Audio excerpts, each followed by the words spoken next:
Geopolitics and the Trump effect, how his election could shape the world. In today's video, I'm addressing one of the most important and highly anticipated topics, what the election of Donald Trump means for global geopolitics and how it could impact the world. This video will break down the potential consequences of his second term in office and whether it will lead the world toward war or peace. I want to dive deeper into the more complex geopolitical issues, the rise of authoritarian regimes such as China, Russia, Iran, North Korea, and Venezuela, and how Trump might confront them. We are living in a world where geopolitical conflicts are evolving rapidly, and Trump's policies could either exacerbate or reduce tensions in some of the most volatile regions. The question I'll be exploring is whether a second Trump presidency will make the world safer or push us closer to war. The global balance of power and the reality of war. One of the biggest misconceptions when people discuss world conflicts is thinking that one leader, even the President of the United States, can single-handedly determine the course of global events. While a U.S. president has significant influence, the reality is that many geopolitical phenomena, including a potential world war, are shaped by far more complex factors: national ambitions, regional power struggles, and long-standing historical issues. Take China, for example. The Chinese government has spent decades building its global power, and no U.S. president, no matter how strong their rhetoric, can halt China's ambitions without focusing all of America's energy on it. The same is true for Russia, North Korea, and Iran. These are countries with long-term plans that won't be easily swayed by one administration. The question of war or peace. Now, the big question, is Donald Trump an unstable leader who might lead us into war, or is he a strong figure who will bring stability and peace? It depends on who you ask. Supporters of Trump point to the fact that under his first administration, there were no new major wars. However, critics argue that his approach could spark even greater conflicts, especially with countries like North Korea and Iran. But the truth is more complicated. Global conflicts, particularly those involving nuclear powers, don't simply spring from one leader's decisions. They are the result of historical forces and deeply entrenched political systems. For example, North Korea's nuclear ambitions have been decades in the making, and no American president has been willing to take the necessary military action to stop it. In the case of Iran, even Trump's withdrawal from the nuclear deal didn't eliminate the threat.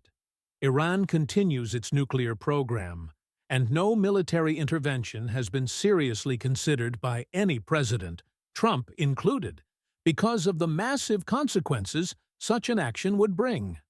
The same goes for Russia's ambitions to expand its sphere of influence. These issues won't be solved by any one leader's decision alone.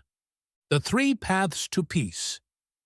There are three main ways peace can be achieved on the global stage, and Trump's policies could follow one of these paths. Submissive peace. This is when a nation gives in to the demands of a more aggressive force. It's a path some argue Trump might take, especially with his America First policies that could see the U.S. pull back from international conflicts. However, this is often seen as an unappealing option, as it only temporarily avoids conflict at the cost of future instability. Negotiated peace. This is when both sides come to the table and make compromises. In this scenario, Trump could potentially negotiate peace with countries like North Korea or Iran, but such negotiations often result in concessions that only delay the inevitable conflicts. For example, the U.S. could continue negotiations with Iran to curb its nuclear program, but any agreement would be fraught with limitations and might not change the long-term dynamics. Peace through strength. This is the hardest path, involving military action or extreme pressure to achieve peace. Under this scenario, Trump could use military force to address key threats, such as Iran's nuclear program or North Korea's missile tests. This approach often leads to a longer-lasting peace, but comes with the risk of escalating conflicts into full-scale wars. The Ukraine crisis, a test of Trump's leadership. The situation in Ukraine is a prime example of these three paths. The war with Russia has already drawn in major global players, and Trump's approach to the crisis will be telling. He has spoken about ending the war quickly, but in reality, peace requires the consent of both Putin and Zelensky. If Trump tries to broker peace, he will need to balance the interests of both sides, which won't be easy. Moreover, any agreement with Putin would have to involve significant compromises, something Zelensky might not accept. And if the U.S. reduces its involvement, as some isolationists would prefer, Europe may step in to fill the power vacuum, which could have its own set of consequences. The Middle East, another major flashpoint. The Middle East is another region where Trump's policies will have a huge impact. He's been tough on Iran, but the truth is that simply pulling out of the nuclear deal hasn't stopped Iran's nuclear ambitions. If Trump doesn't take decisive military action to prevent Iran from obtaining a nuclear bomb, the region will continue to be a powder keg ready to explode. Even if Trump doesn't want direct military intervention, the U.S. still plays a critical role in shaping the region's stability. By neglecting to curb Iran's ambitions, Trump risks igniting a chain reaction that could lead to more countries seeking nuclear weapons like Saudi Arabia or Turkey, further destabilizing the region. Taiwan, the strategic test.